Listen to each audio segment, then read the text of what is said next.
د مسلمانانو د مغلوب کېدو د کمزورتیا او د تنزل هغه د دنیا حرص دی چې مسلمانان به د دنیا د ګټلو دپاره حرص کوي په همدې وجه به دوی ورځ په ورځ بیا مغلوبه کېږي کمزوري کېږي به په دوی کې به د مال او د دولت د ډېرولو دپاره دومره حرص پیدا شي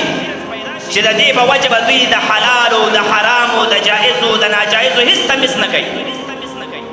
بلکې هر کس به دا کوشش کوي چې دنیا ډېره کړي که هغه د سودو په لارو باندې وي که هغه د رشوت د لارې وي که هغه د غلا د لارې وي که هغه ناجایز صورتونه وي که جایز صورتونه وي هر سړی به لګیا وي خو صرف مال به ډېروي او د دې په کوشش به لګیا وي تا ته به نه ګوري چې دا څه ګټمه دا طریقه حلاله ده او که حرامه ده د یتیم مال به هم خوري او په دې به مال ډېروي نو دا چې کله مسلمانانو کې د دنیا حرص ډېر شي مسلمانان به ورځ په ورځ باندې کمزوري کېږي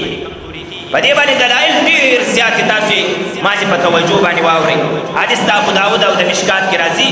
امام الانبیا صلی الله علیه وسلم یو ورځ صحابه کرامو ته وفرمیل وخت را روان دی یوشک الامم ان تداعى علیکم کما تداعى الاکلة الى کعستها وخت داسې را روان دی دا کافران به په خپل مابینځ کې داسې یو بل را بلي ستاسو په خلاف ستاسو سره به د جهاد کوي تاسو سره به جنګېږي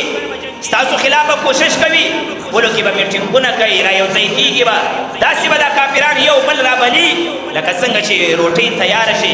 زنانه ماشومانو ته آواز کوي چې ماشومانو راشئ روټۍ تیاره ده او دا ماشومان رامنډه کړي او د کاسې ته کښېني او چې څه کاسه کې پراته هغه ټول ماشومان وتښتوي او ویې خوري او ماشومان منډه کړي داسې به دا کافران یو بل رابلي د مسلمانانو په خلاف باندې ټول به متحد شي کافران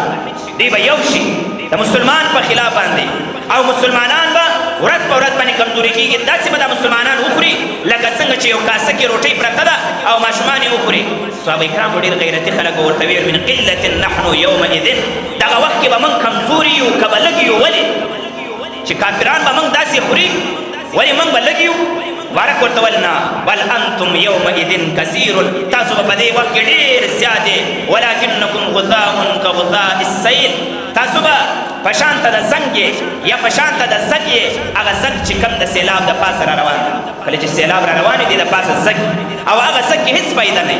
فضول دی دغه شان مسلمانان به د دوی مثال د زګ په شانته وي هسې به وي لینزعن الله من صدور عدوکم المهابة منکم ستاسې د دشمنانو د سینو نه به الله تعالی ستاسو رعب وباسي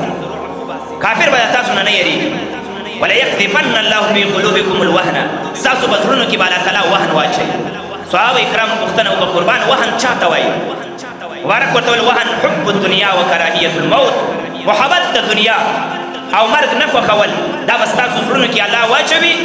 او تاسو به چې دی هغه ورځ په ورځ کمزوري کېږي کله چې یو انسان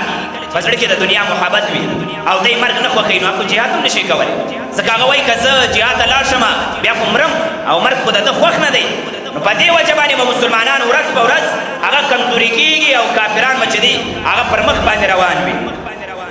دنیا ته راغب کېدل مینه کول او د دنیا محبت زړه کې اچول د انسان هلاکوي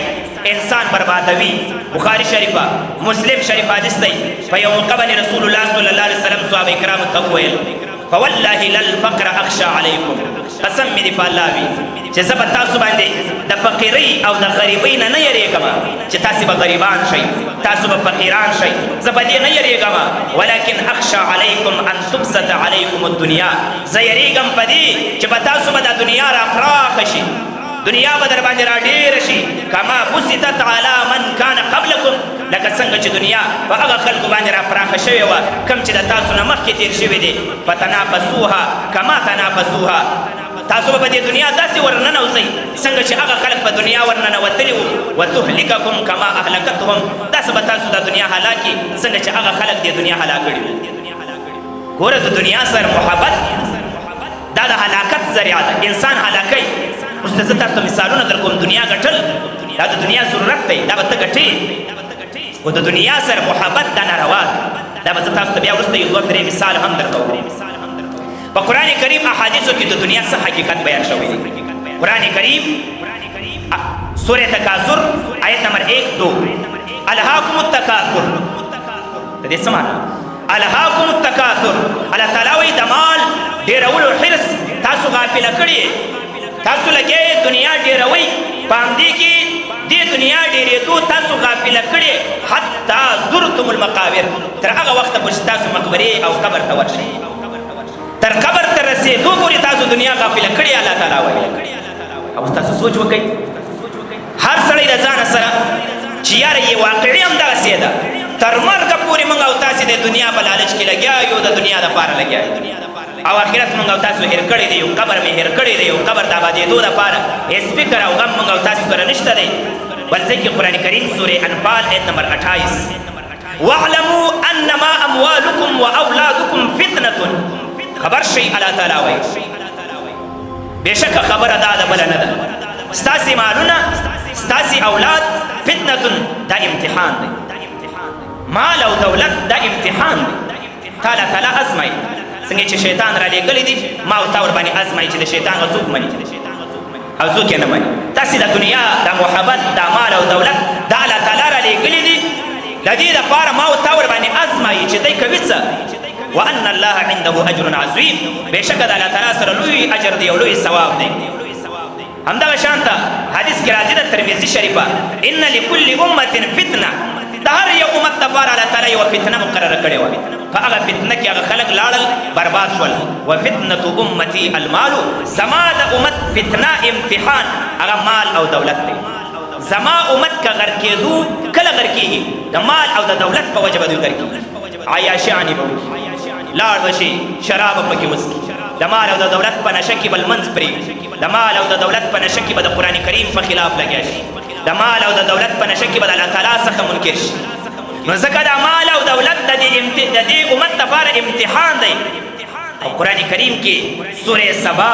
آیت نمبر 33 باندې الله تعالی فرمایي وما اموالکم ولا اولادکم بالتي تقربکم عندنا زلفا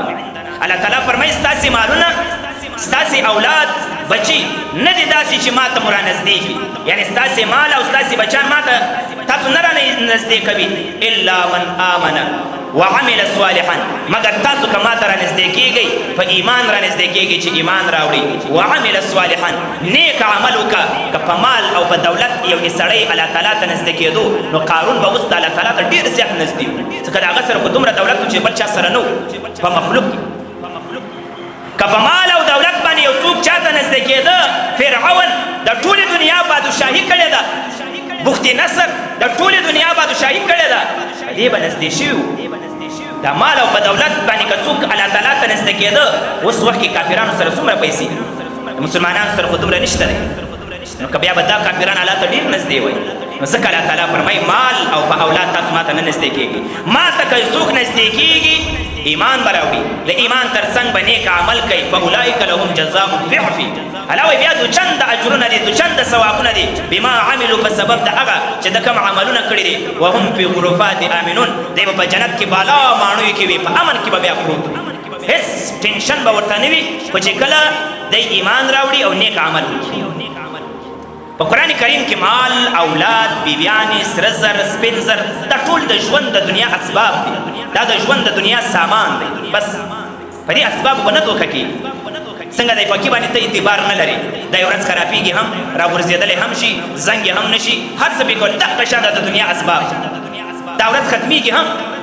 ته د دې نه تللی هم شي دا هم د تا نه تللی شي ته به وي خو د دنیا به در نه ولاړ شي دنیا دا په دې ژوند کې دا یو صرف سبب دی په دې به ته تکیه نه وهې که دې تکیه ورباندې ووهله دا به در نه لاړه شي د هغې به راوغورځېږي ځکه قرآن کریم کې الله تعالی عز وجل سورة العمران آیت نمبر 14 باندې فرمایي زین للناس حب الشهوات من النساء